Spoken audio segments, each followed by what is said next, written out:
for coming today. My name is Scott Dwyer. I'm a technical specialist here at Microsoft and one of our founding members of the Power Platform user group, Power Hub. So we want to just first say thank you all for being here and give you a little bit of information about the user group as we do every month when we come back.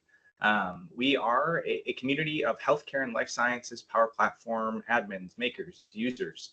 And the goal here is really just to sort of lift everybody up. We know that taking on this platform can be a large undertaking, and we want to provide resources within a community format for folks to learn and grow alongside one another. We're here the fourth Thursday of every month. We have some exceptions to that rule, as you can probably tell today. With holidays this month and next, we'll be here the third Thursday of the month. But generally speaking, we'll be here the fourth Thursday of every month.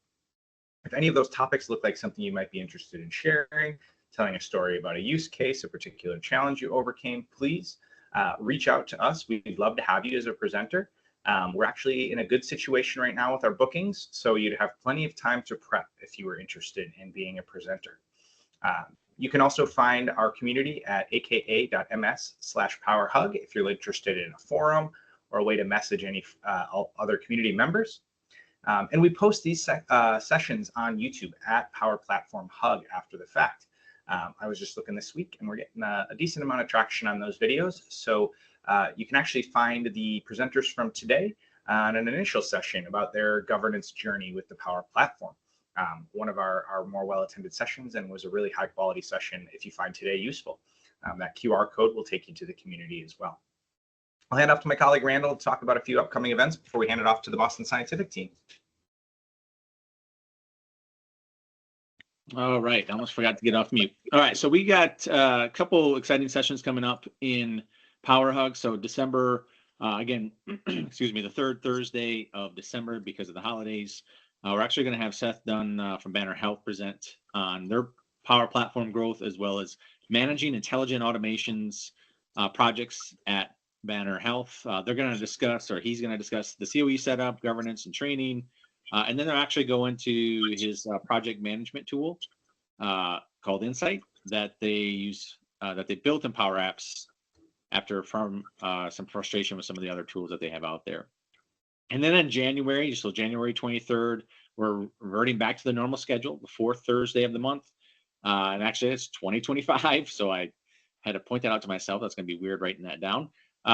Again, 12 p.m. Central. We're going to actually cover off on our referral center portal in the University of California Irvine Health System using Power Platform with integrations into Epic. Ediz Tufiksiaglu UCI Health is going to cover that and go up on how they really needed to increase productivity and accuracy in scheduling patients into the correct specialty, and how they did that and enabled that through the use of Power Platform, Power Pages, OnBase, and Epic. As you are, I'm sure, aware, Ignite is happening this week. Goes through Friday. There's lots of great sessions out there. Feel free to hit up aka.ms/msignite if you have not registered already. You can go in, register for a free digital pass, get access to all the digital events, as well as the recordings of those events. There are some that are only on-site, only available to those that are actually on-site in Chicago. But I think there's a good majority that are actually digital and being recorded. If you want to catch up on any of the announcements, you can always hit up aka.ms/book of news, and that will get you to a lot of the latest and greatest announcements across Azure, Modern Work, Power Platform, you name it, it's there. Scott, you want to go to the next one? And then a couple other user groups and webinars happening in the next month. We have December 5th, our Microsoft and healthcare team will be covering off on building a COE. Again, this will be with our own TS members presenting, as well as partner Accenture Avanade joining in on that to present on establishing that COE. And then Power Platform Master Series we have on December 4th at 1 p.m. And it's just going to be a comprehensive recap of Microsoft Ignite. So you'll notice we didn't do that in Power Hug. There's lots of materials out there, lots of links, lots of videos of recaps, but they're actually going to be covering an in-depth session there at Power Platform Master Series. And Scott, you want to move ahead? And so with that, we're going to actually get into today's presentation. We're going to hand it over to returning guests and presenters, Alex Briceño and Felipe Castro.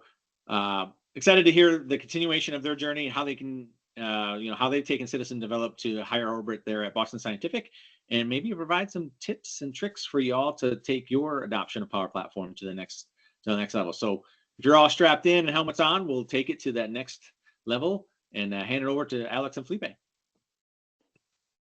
Thank you, Randall. So I'm going to share my screen. Let me see. Let me know if you can see it. We've got it. Okay, perfect. Hello, everyone. It's great to be back today. We're more than excited to come and talk to you about citizen development. If we haven't met yet, my name is Alex. I work in Boston Scientific along with Felipe, and we're about to meet the 5th year mark working with Power Platform and growing as the local landscape evolves. In VSI, we're both sharing the low-code PO role, and we're currently managing the Enterprise Citizen Development Program, which is the reason why we're here today. This presentation has a lot of vitamins, so it hopefully lifts your citizen development spirit up. So let's get started. And what a better way to start than to begin by telling you why citizen development is important to organization. And that can be easily answered by looking at these numbers. We have a very active community of around 1,500 citizen developers who, last time we checked, highlight on that, have created more than 6,000 solutions and more than 15,000 flows, just to give you an overview. And the highlight comes in the fact that every time we check, these numbers grow exponentially. So, of course, by looking at this, I think it's kind of easy to immediately realize the opportunity that comes with having such a tremendous workforce of innovators, right? But for sure, we also realize the risk that comes with just letting them run free, right? And that's something that we will touch base later on. But citizen development is not only an opportunity that VSC has identified. I really like to think that it's in our DNA as an organization, because we are an innovation-driven organization, and in an innovation-driven organization, ideas are the most valuable resource, because it's also a central part of our intelligent automation program, key to reach our company's objectives, and because citizen development is a way in which our IT department partner with the business to provide the necessary support to allow self-sufficiency and protect our company at the same time. But I think I'm not that good really at explaining it, so let me introduce you to the stars of our program, and those are Charles and Daniela. Charles is a sourcing specialist from the sourcing COE. He's one of those people who have heard about Power Platform before, but is not familiar with how to use it. Nonetheless, is one of those Excel people. And you know what I mean when I say Excel people, right? Those people that you can throw any spreadsheet at them and they will find a way to fix it, or at least to make it pretty. But when we talk about Power Platform, Charles doesn't really know that much. He also joins wine a little bit too much, by the way, but out of working hours, of course. I'm sure it's out of working hours, Alex, but let me introduce them to Daniela. She's one of our business analysts at UBS, and she's the kind of person who puts the power in Power Platform. She has built several apps and is always looking for opportunities to improve her skill set. She is not as social as Charles, and some might say that she will choose cats or people any day. And now that you know who they are, let me tell you what they actually do.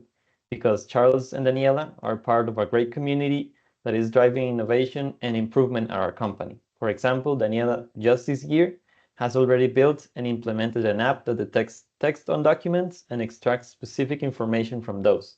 She's also automated her team's task reassignment when someone is out of office, and she even created a portal to manage service tickets and track its completion.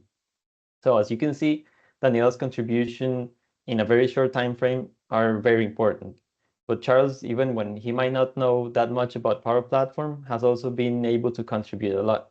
For example, building a pricing matrix in Excel to accelerate his team's quotes creation process. He also created a shipping tracker in Power BI to supervise stock out dates, and he developed a supplier assessment using conditional formulas.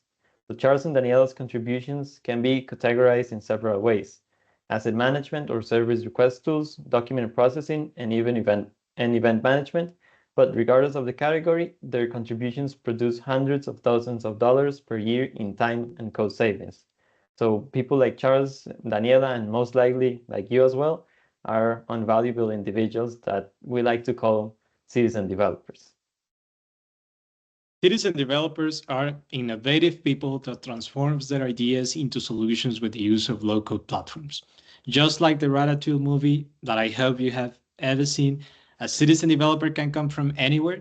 That's why there's a group of development technologies called low-code platforms that have been created just for them. These are platforms with very intuitive interfaces that requires no to minimum coding expertise. So anyone from finance to HR and even legal can use these platforms to make their lives and their team's lives way easier. Just like Microsoft Power Platform, which is one of the platforms and the one that gathered us today. Thanks, Alex. And as we mentioned before, people like you put the power in Power Platform because it is at the end of the day just as powerful as your imagination. So let me show you some examples. Daniela, for instance, has used Power Apps to create apps without having any coding expertise. She has been able to do it because Power Apps has a very friendly user interface. And not just friendly, but also familiar because it looks just like the rest of Microsoft products that we have been using all of our lives. What you are seeing on screen is one of her apps that helps sales teams produce quotes for customers connected to our national pricing matrix. As you can see with Power Apps, Daniela cannot just find a friendly user interface for her creations, but she can also create user-friendly interfaces for the apps that she builds for others. Charles, in the other hand, I'm sorry. So Charles, in the other hand, didn't even know what Power BI was part of the Power Platform, but he has already created reports because it is super easy using drag and drop functionalities, just like the ones you find in PowerPoint, for example. He just has to connect to a data source and start dragging and dropping visuals into a canvas. He has also used Power Automate without knowing it when using the approvals function within Teams. This is actually a Power Automate flow, just like the others that can help automate tasks as creating new items on tables or notifying people when new items have been created or modified. So as you can notice, there's a lot of power in this, and of course, a lot of value on people like Charles and Daniela. But even with all the value that they produce, they face several obstacles while trying to innovate. Daniela, for example, feels like there's an important lack of support when trying to find timely support because it is always a challenge for her. The suggestions that she finds online are not often applicable to our company's environment, as I imagine it has happened to you as well. And she would love to upskill her expertise even more, but internal training is not always available. And Charles is even in a worse situation because he doesn't even know where to start. For example, creating a low-code app seems challenging for him, even when he is very good at Excel. If you can change the slide, Alex. He's also not sure about what he can, shouldn't, and must not do while developing because he doesn't know where to go. And this just leads him to not feel confident about being able to start developing an app and being able to actually finish it. And the key point here is that they are not alone on this. Just like them, there are over 1,500 citizen developers in an organization with a very strong innovative vision and great business value potential that are struggling every day to find resources. Of course, this represents a great opportunity for a company to do something that basically can leverage this talent. And that is what the Citizen Development Program in Boston Scientific wants to do. So what we want to do is to help them unleash their intelligence so they can help us elevate efficiency to higher orbits. And we want not just to solve these problems that we know that people like Charles and Daniela have, but apart from solving those problems, put at their availability a whole platform of resources focused on securing that they are successful while working in citizen development. We are very sure that we will achieve that through 4 different modules. The first one is Training Center for Citizen Developers. This is a platform where everyone is able to start, boost, or complement their learning journey through training for 3 different tiers: beginners, intermediate, and advanced. So it doesn't matter if you're a Charles or a Daniela, or if you're kind of in the middle, you will be able to find here the training that you need. The low-code solutions catalog is another module that really excites us because it is the one that will help us centralize resources and reutilize what already exists. So if you went through the Power Platform Community Conference 2024, and if the unlikely possibility that you stayed until Friday on the last session about the low-code catalog, they were presenting some things about how a new catalog is going to join the Power Platform. We are actually integrating that into our plan.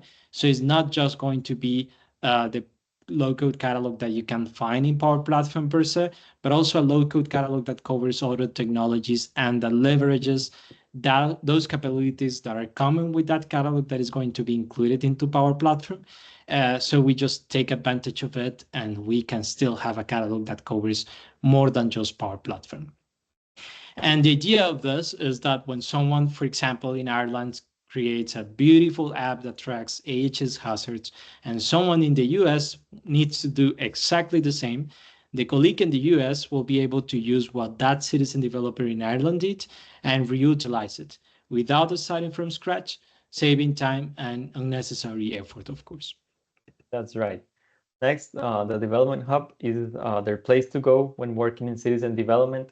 This is where they will find all of their projects with capabilities to track time and progress and ensure compliance since the beginning, with the assessment found that help them measure the affinity that they have with their specific curriculum and characteristics according to the development that they would like to work on. And additionally, here they receive suggestions on training, but also on apps from the low-code solutions catalog that they could use instead of creating a new one. And finally, the Citizen Development Wiki is our approach to nurture the community of citizen developers in our company. This is not another community of practice. It is part of the intelligent automation community of practice, but with special forums that works just like Stack Overflow does. So you can leave questions and those will automatically start a forum where people can leverage responses and you can mark your questions as solved. So when someone else has a similar doubt, they will find the responses automatically. And apart from these capabilities, they also have a good number of articles on regards to frequently asked questions and basically the Boston Scientific approach to the Power Platform. And if we are seeing this and you're thinking right now, why would they want to try to look forward for centralization, but pushing 4 different platforms at the same time? That's completely valid, because what we haven't mentioned yet is that everything that you just heard of for Boston Scientific is going to come in a beautiful package that we're working on, that it's called Affinity, which is the citizen development platform that we are using on Boston Scientific.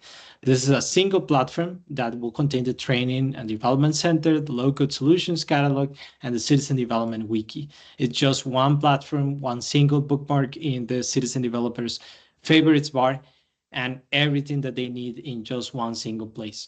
It's just one platform that brings all the capabilities that we've been telling you about, including analytics about citizen development activity for leaders, a new process to ensure compliance and assess the affinity of the solution against the citizen developer expertise, and the low-code catalog that is included in the platform. Yeah, but if you're still doubtful, let me tell you how in Boston Scientific, the Citizen Development Program can take your development to higher orbit, because you will be able to measure the business value and complexity of your solution right when you start.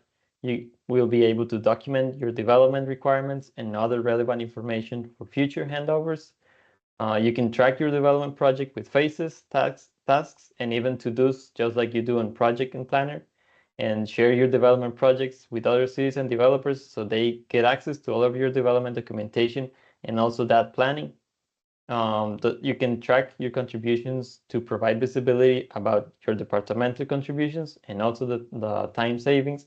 And finally, stop basically worrying about compliance.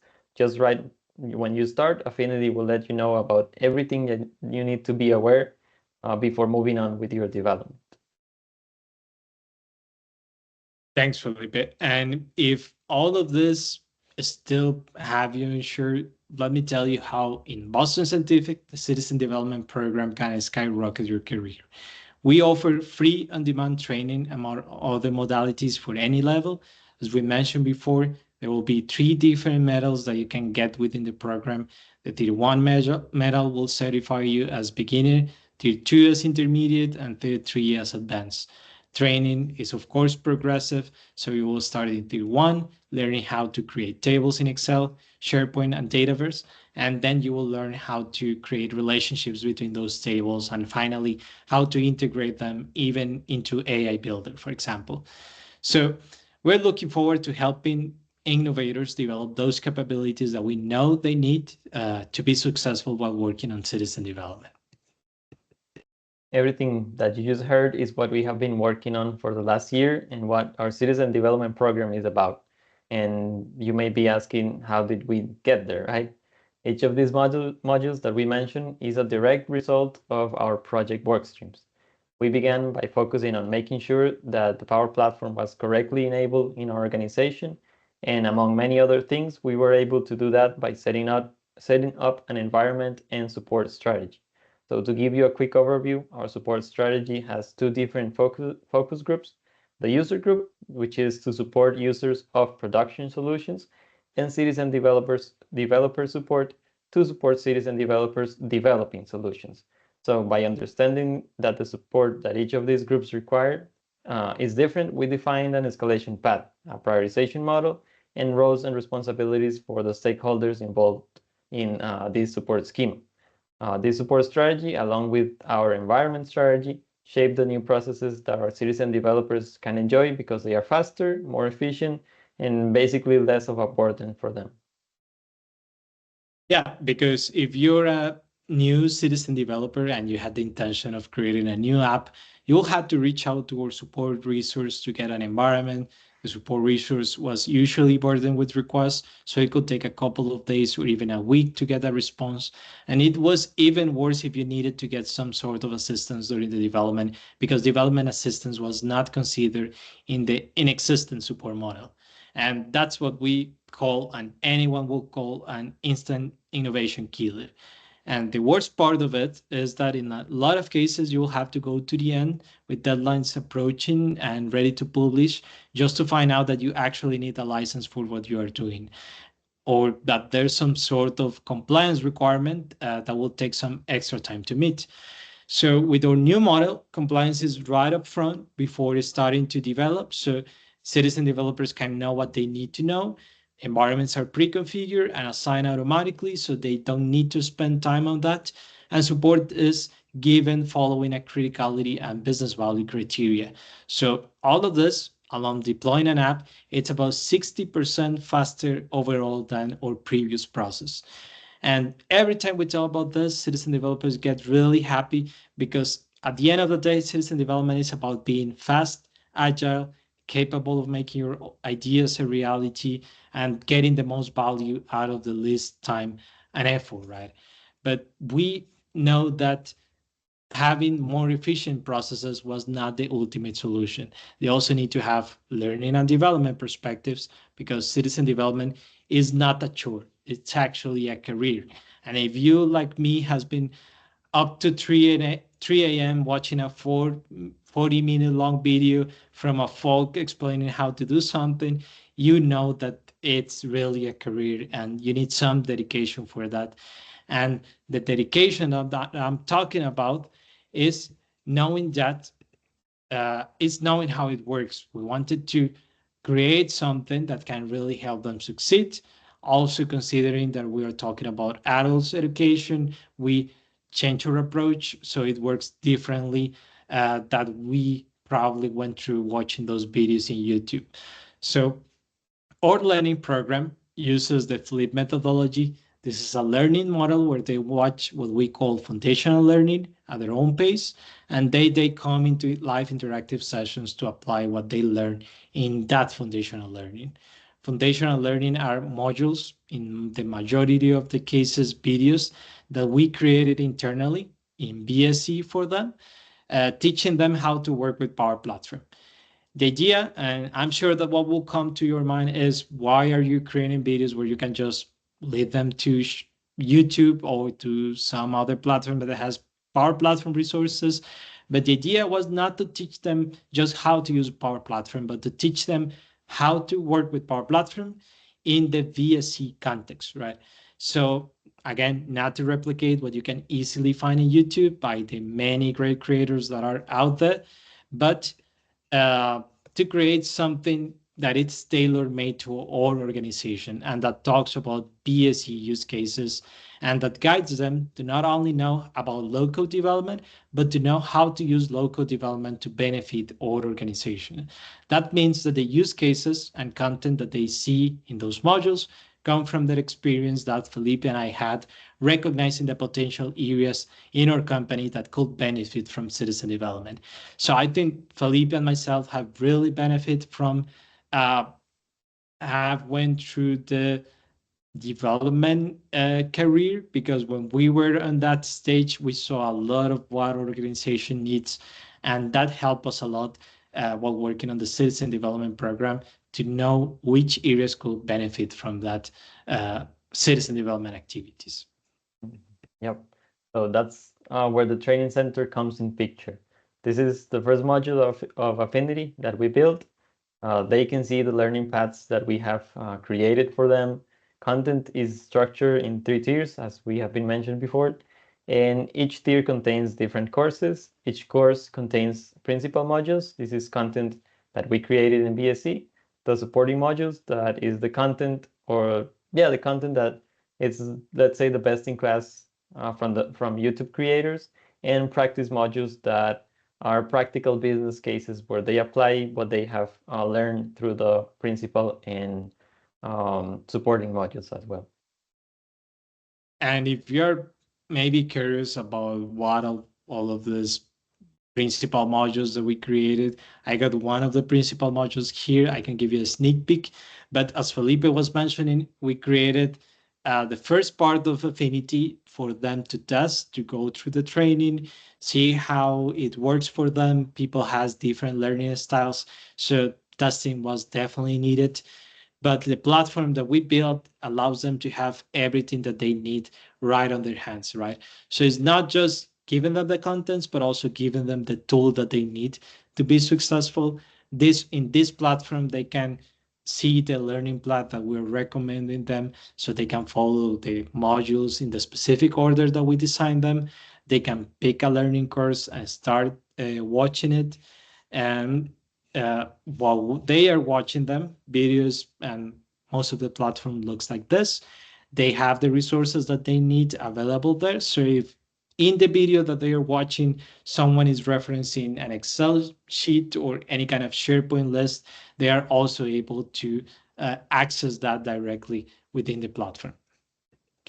So as I was saying, we got some of those principal modules here that we created. This is one from our tier 2, one of our tier 2 courses, which is called Work Smarter with Power Automate.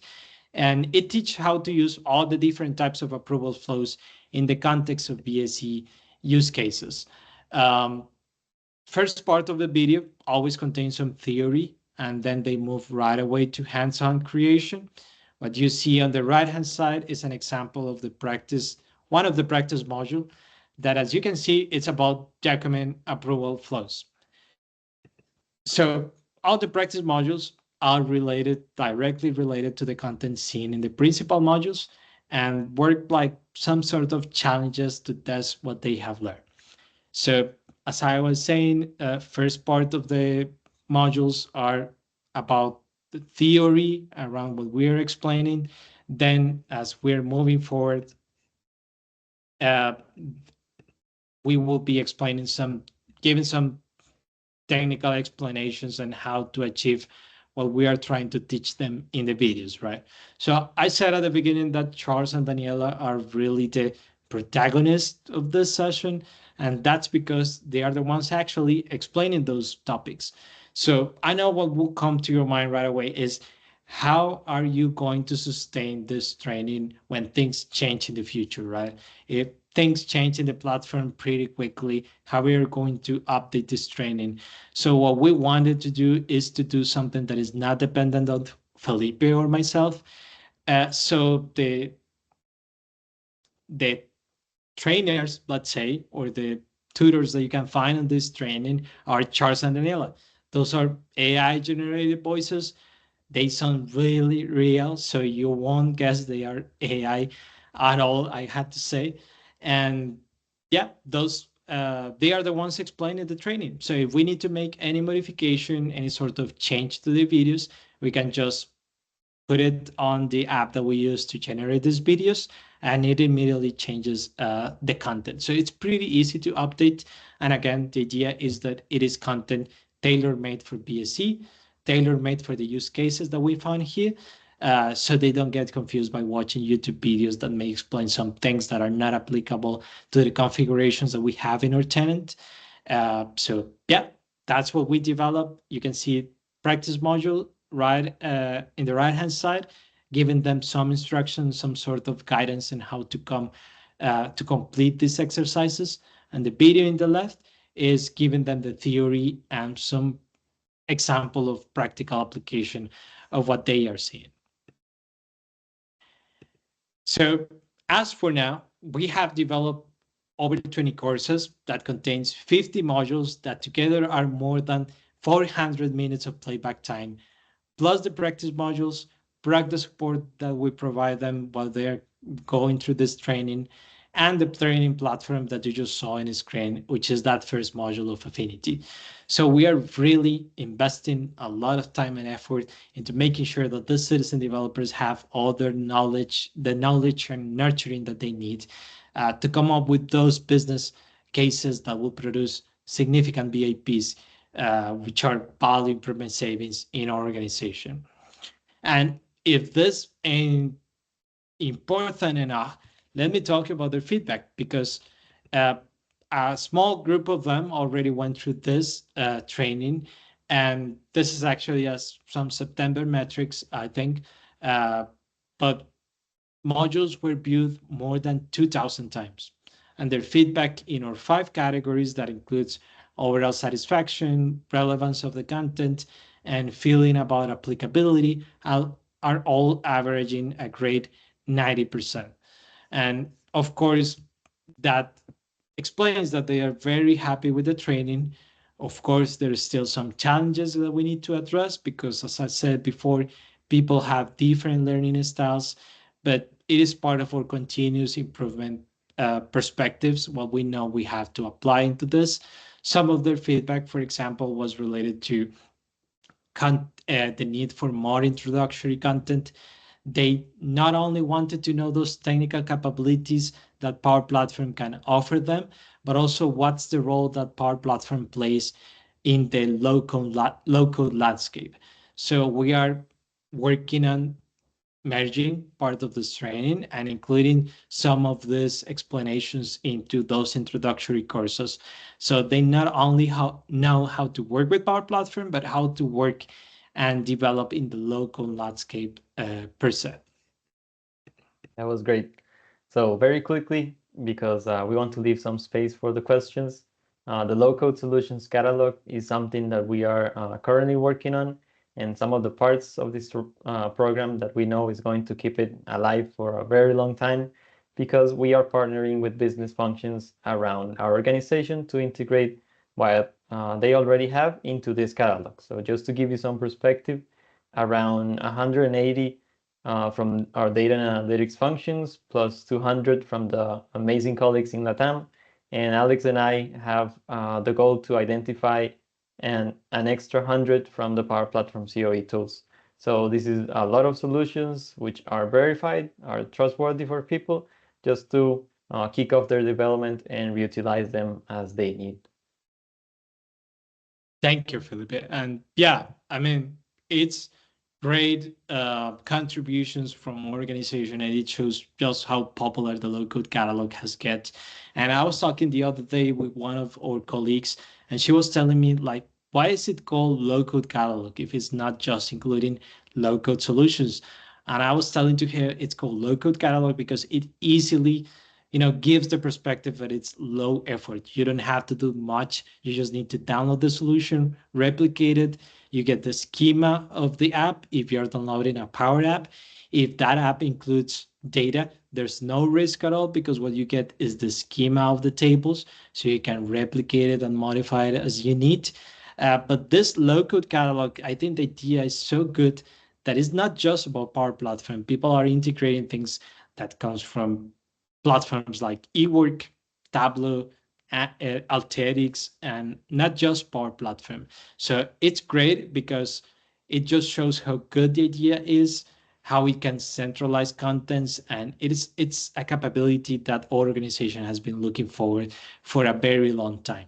Power Platform, of course, is like the main attraction, I had to say, because we have flows, Power Apps, reports that are created on Power BI there, but people also have the capability of integrating other things. And that's what differentiates our catalog with the catalog that is being integrated into Power Platform. So just to kind of run up with the idea that I said before, in probably the last session of the Power Platform Community Conference, they were talking about a catalog that is going to be integrated into Power Apps. That's a catalog that only works for Power Platform. But if you're trying to leverage a strategy that not only works for Power Platform, but also for other low-code technologies, then doing something like this may be a good fit, right? You can still adapt that catalog that lives inside Power Apps. For example, in our SOP or standard operational procedures, we define that people will submit their solutions through the option that they will find in Power Apps, so we can see which solutions they are kind of proposing to be part of this catalog. But you can use the catalog in different ways. So again, take it with a grain of salt, see the capabilities that are being added into Power Apps and the Power Platform itself, and pick what you know is going to be a good fit for your organization, and kind of make it your own, right? Because each organization works in a different way, and there's no size that fits all.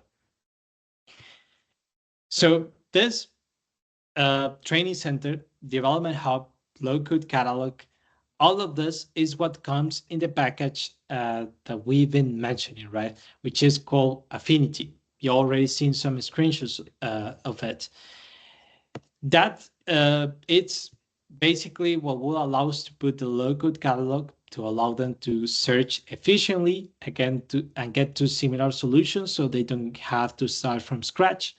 The development hub, which is the module that allows us to put compliance right up front, asking the questions that they need to respond in order for us to protect our company.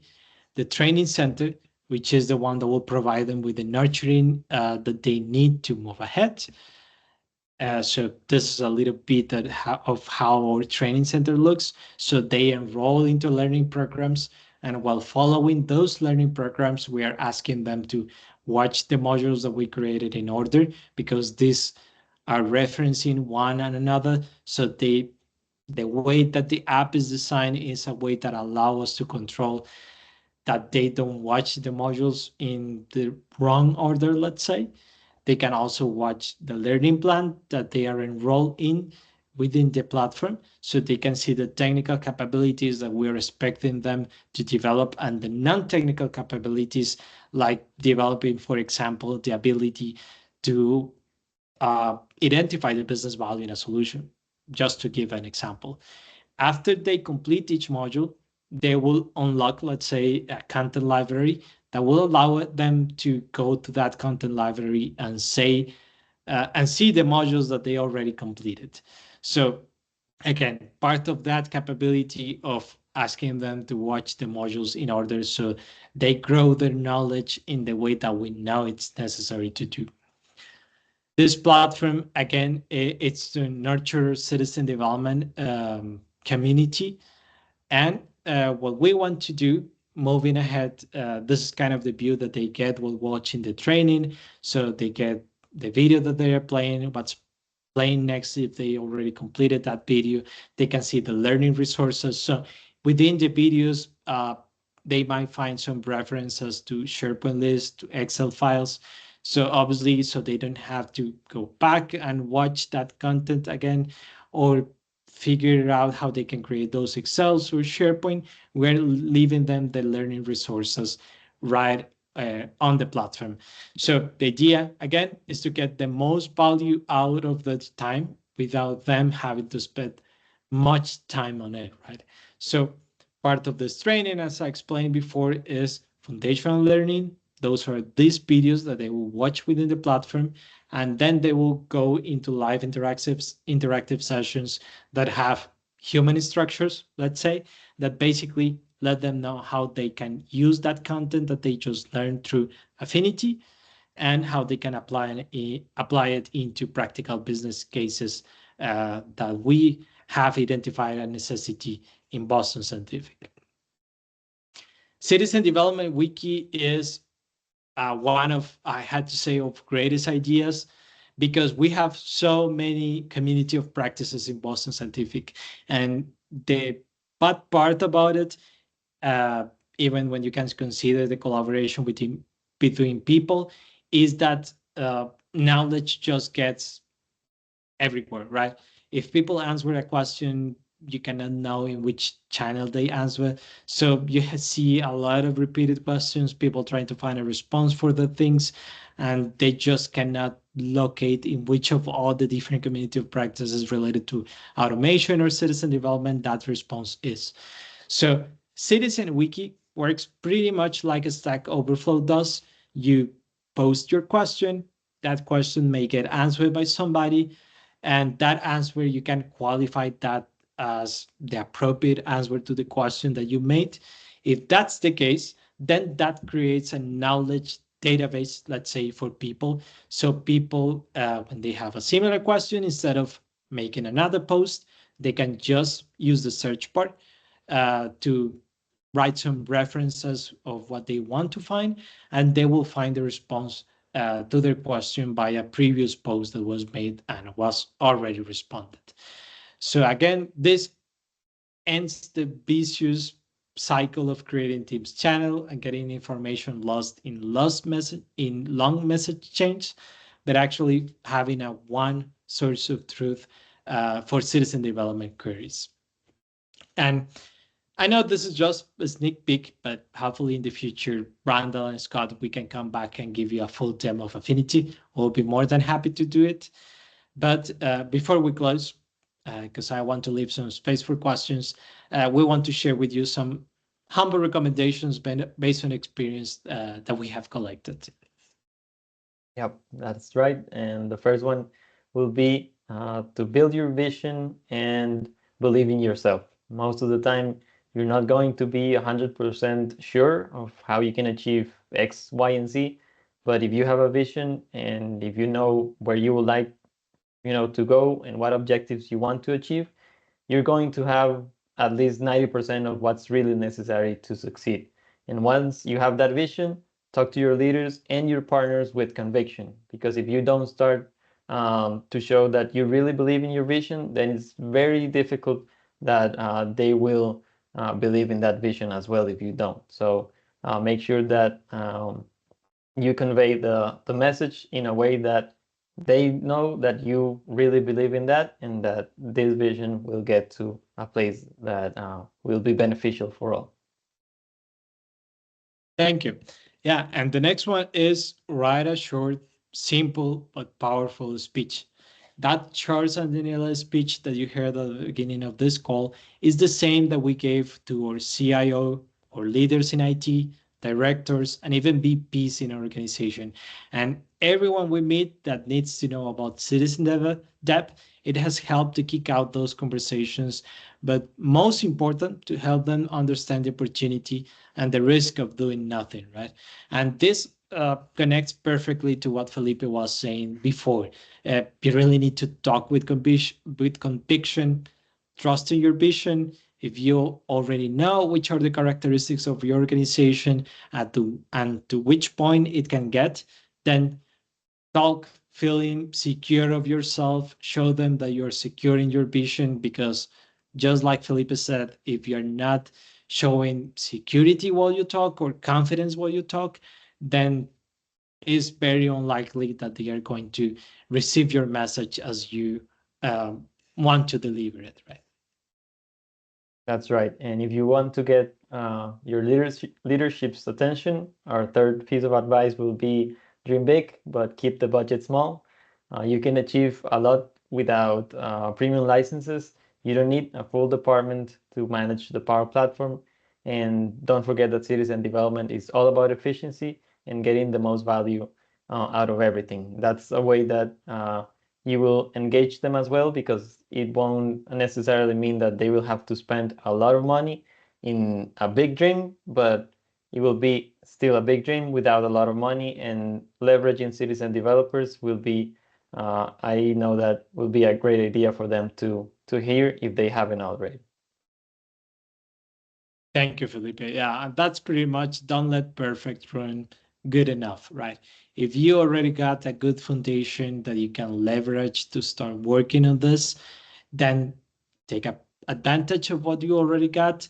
Don't wait until you have everything, let's say like 2,000 premium licenses, your whole organization license to work on citizen development. Just leverage what you already got, all of those resources out there that are free to use, like the Power Platform COE toolkit. That will help you definitely to get started. And that connects us to our last advice, which is to just get started. You don't need an affinity to start. You don't need fancy consultants, even though they might be helpful. Use the Microsoft Maturity Model as an assessment to see where you are, and start by really digging in the Power Platform COE. That will be my main recommendation. Leverage the COE. It's a free tool that you can install in your environment. And looking at the COE, you'll find some things that are very similar to what we created. What we are trying to do is to make the COE our own, adapted to our organization, but you can actually use the COE to achieve similar objectives to what we have shown. So we really hope that if you haven't started yet with your citizen development journey in your organization, this presentation hopefully inspires you to start. And if you already started, then maybe you got an idea or two from what we showcased today. This is what we have to share. So Randall and Scott, I think we have 10 minutes or less for questions. Randall, you're in mute, just in case. Randall gets the mute trophy. I always get double muted. So, sorry about that. But great progress over the last year. That's fantastic. The applications are the training program looks fantastic. I do have a couple questions, and we'll start with one actually from the audience. Did you build Affinity yourself, and is it built on top of SharePoint? Thank you. Yeah, we built Affinity ourselves. So yeah, I think the experience that Felipe and I had with development per se helped a lot. But I gotta say that Affinity is built on top of what the Power Platform COE represents. So in the COE, Power Platform COE, you will see a similar catalog. You will also see some similar capabilities that we're including in the development hub. What we are doing is pretty much taking the concept of the COE, Power Platform COE, and taking it to the next level according to what Boston Scientific needs. But yeah, we built it ourselves. So that's Felipe and myself. But as I said, you don't need Affinity to start. Actually, there's a module called Power Platform Hub that's something that you can download from the COE, if I'm not mistaken. You just run a PowerShell command that will install the Power Platform Hub SharePoint site in your organization. And every time citizen developers face any sort of roadblock, like not getting the license that they need or being not compliant with a DLP, that will throw them the URL link to your SharePoint site. And that SharePoint site, of course, you can modify and change. That's something that Microsoft provides. And it's really, really useful for to start. That's something that we use at the beginning. So I would really recommend it. Yeah, I've got a couple other questions coming in too. So is the backend SharePoint, or is it a mix between SharePoint, Dataverse? Thank Other- you. That the Dataverse is the backend of our tool. So yeah, it works on Dataverse, but I think it could run perfectly on SharePoint if you don't have that many citizen developers. We have about 1,500, so that's why we decided to move forward with Dataverse. But again, if you don't have that many citizen developers at least identified yet, I think you can perfectly do it on SharePoint. How do you all uncover and prioritize new training subject matter? Thank you. That's a great question. I mean, I would say that business is the one who decides or give us the insight that we need to make sure that we are prioritizing training contents according to their needs, right? If the business needs contents that are related to supply chain, then we will focus on supply chain. If the focus is on HR, then we will focus on HR. So good part of this is that Felipe and I had to say, have done great work on connecting with our business leaders, so we know exactly what they need, and those are the business use cases that we're including in this training. So as I said, it's about 20 courses, 15 modules, but each course contains practical or practice modules, and each of those practice modules are related to a business scenario or use case that we have heard of that Boston Scientific needs. And then extending off of that, did you create the content yourself as well, or are you leveraging existing content from Microsoft or other providers of that content? Thank you. Yeah, both. I mean, principal, as I was explaining, we have principal modules, supporting modules, and practice modules. Principal modules are modules that Felipe and I created. Again, they go through pretty much the whole Power Platform, from just getting to know how to navigate through the Maker portal to integrating RPA or using AI Builder, all in the context of Boston Scientific again. But we know that we were not able to spend that much time covering the whole Power Platform in this. So we also had that supporting modules category, and that is leveraging content that has been created by Microsoft or by MVPs or people that we know are trustworthy sources of information in YouTube or other channels. If you have premium licenses in your organization, you most likely have an agreement that includes partnership with Microsoft. That means that Microsoft gives you a partner to work with you, help you with governance, and it also gives you some training videos that you can integrate into this. So we are leveraging all of that for the supporting modules, but the principal modules have been created by Felipe and myself based on practical business cases that we know they need. Great. And how many, I guess, individuals do you have kind of maintaining and growing this training and Affinity application? Yeah, thanks for the question. Good part of this is that the business has been able to understand the great business value that comes with it. So there are several business functions around our organization that are very interested in keeping this training up to date. So just to give you a quick example, we have, for example, Global Business Services. They are collaborating with us. We have General Enterprise Excellence. They are also very interested in keeping the content up to date. So it's not just Felipe and myself. If there's a need to update content in the future, that there will definitely be, they can just leverage, well, the framework that we already created, leverage Charles and Daniela voices, and update that content. It's pretty easy to do. Yeah. Okay. How do you handle support requests? Do you have a ticketing system in place? Do you get hands-on with end user support, or do you try to push it to the peer user community? Thank you. That's a great question. So support, that's part of our first work stream, which was Power Platform enablement. So there's two phases for support: citizen developer support and the users of what citizen developers create. So we are seeing it with those two perspectives. So for citizen developers support, meaning the creators who are building the applications, they have an escalation path, not just an escalation path, but let's say they created an app that started as just personal productivity, but they have been building up, and then the app gets to important or critical category, then we are letting them know what's the graduation process. So again, if they build something that is personal productivity, but now it's becoming more kind of important or critical to the business function, then we're prioritizing the support that we're giving to them. And we don't have a big team taking care of support requests, but that's because most of the support requests can be solved out with the content that we have put in Affinity. And the way that they can submit those support requests are within Affinity as well.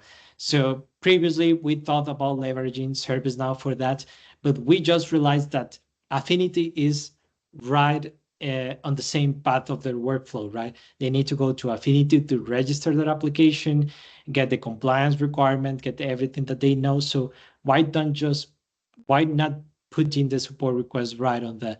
So if they need support, they go to Development Hub. That's where they find support requests, and they can just submit it, and they can see all the traceability of the support requests that they made. Great.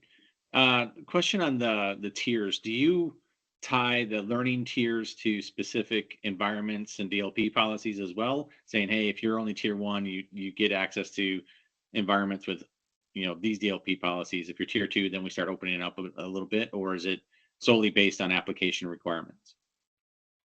That's a great question. Actually, our environment strategy is based on business functions. That's the way that, according to our organization, we found the most efficient. So there's already pre-configured and pre-made environments for each business function. If you're joining GVS, then you're immediately added into the GVS environment. And all of these environments runs under pretty much all of them runs under the same DLPs and same restrictions. If you have a business case or a use case that may qualify as an exception, then you have that support request available within Affinity to request for a DLP exception. Felipe and myself or the other members of the support team review it. And based on that, if it's necessary, but just on an exception level, we create another environment for you with different DLP conditions. Okay, great, thanks. I think we're right at the time. I don't see any other questions in the chat. Scott, you want to wrap it up for us? Yep. Thank you both again for presenting, Alex, Felipe. Super valuable as usual. We'll have the session on YouTube. If you're still with us, please come back next December 19th for Seth Dunn from Banner Health, talking about their journey with the platform and management. And reach out to any of us if you're interested in presenting. Randall and I are always here. It sounds, we're starting to think we're going to migrate some of the community forums to maybe a LinkedIn group. So stay tuned for that. And thanks again, everybody, for attending today. All right. Thank you. Great job, guys. Thanks, everyone.